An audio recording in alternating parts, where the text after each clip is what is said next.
Salah satu kendala terbesar ketika memulai pekerjaan adalah proses interview. Emang sesusah apa sih ketika kita melakukan interview sehingga banyak sekali rejection, banyak sekali penolakan?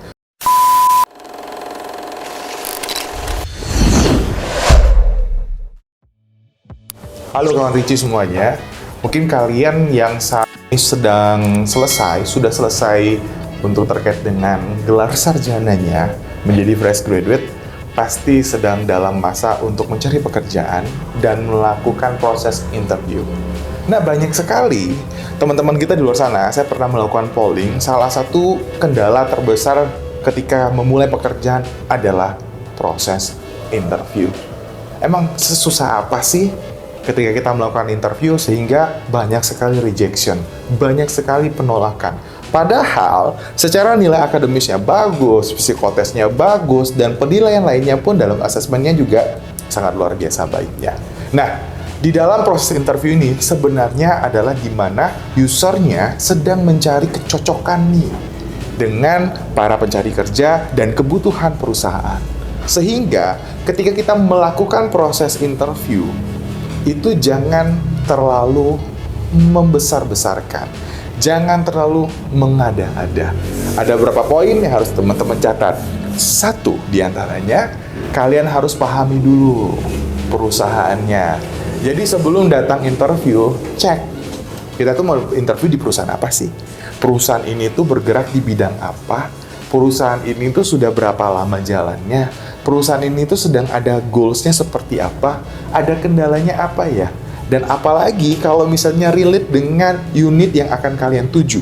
Nah, ini sangat bagus sekali kalau kalian sampai ada pemahaman mengenai satu pekerjaan, satu project yang dimana kok ada yang keliru nih, yang harusnya bisa kita bereskan, yang harusnya bisa kita tuntaskan dengan ide kreatif atau ide inovatif dari teman-teman.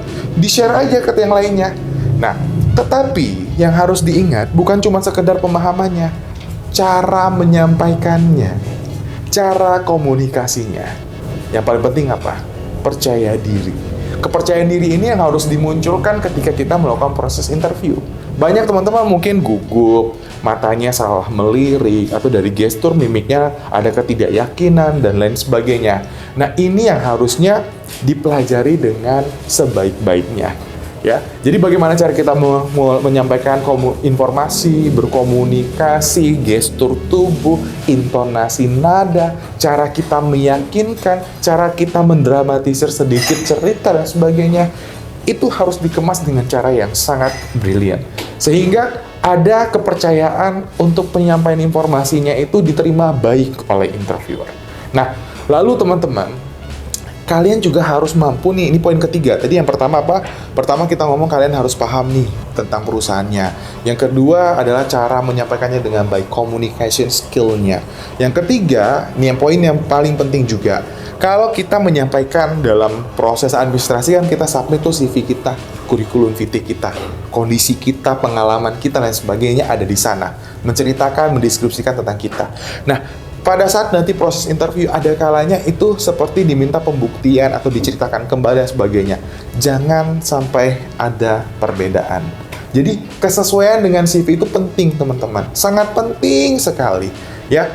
Pada saat kita menyampaikannya itu kalau ada perbedaan akan dikonfirmasi. Loh, tapi di CV-nya begini kok yang Mas sampaikan atau yang Mbak sampaikan ini, kenapa? Nah, itu kita harus juga siap dengan pertanyaannya.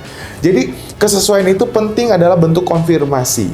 Bentuk konfirmasi ini harus dijawab dengan sejujur-jujurnya. Jadi, poin keempat adalah teman-teman harus menyampaikan segala bentuk informasi dan konfirmasi, informasi data apapun itu adalah dengan sejujur-jujurnya.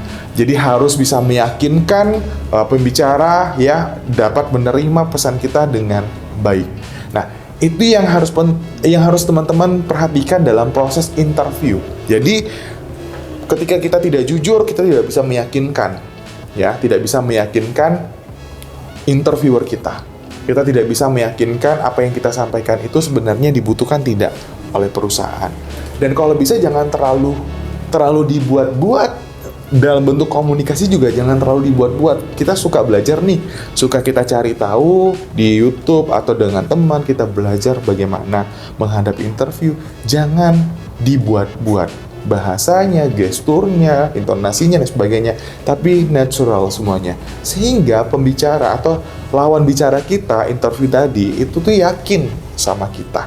Nah, poin terakhir, yang kelima, yang bisa memastikan diri kita untuk baik dalam proses interview adalah latihan. Semakin banyak kita berlatih, konsisten terus-menerus kita latihan, bahkan ada improvement dalam proses latihannya, yaitu mulai dari, oh ternyata intonasi ini salah, harus kita perbaiki. Oh ternyata dalam penyampaian ini nggak boleh loh dengan bahasa atau ungkapan kalimat seperti ini, harus kita perbaiki. Nah, jadi tolong teman-teman semuanya bisa kita sama-sama saling belajar bahwa dalam proses interview sebenarnya juga bukanlah untuk mencari siapa yang pintar atau tidak dan lain sebagainya, bukan.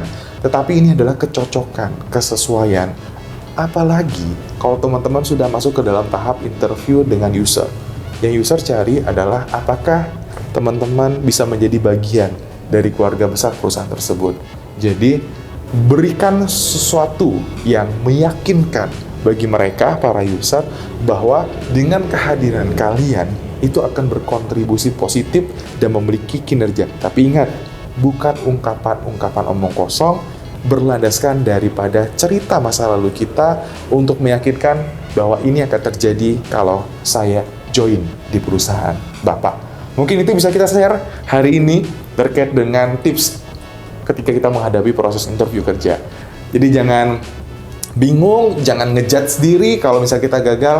Ingat ketika kita sedang apply atau submit dalam sebuah perusahaan atau beberapa perusahaan, kita tidak diterima, itu artinya kita belum berjodoh. Itu saja. Bukan berarti kita kurang pintar, kurang apa dari kompetitor atau pesaing lainnya, tidak. Tapi karena mereka mungkin lebih dibutuhkan, lebih diinginkan oleh perusahaan sesuai dengan karakternya masing-masing. Untuk itu, teruslah berlatih, terus meyakinkan diri bahwa kita adalah sosok seorang calon pelamar yang layak untuk diterima dan di-hire dengan rate gaji yang luar biasa.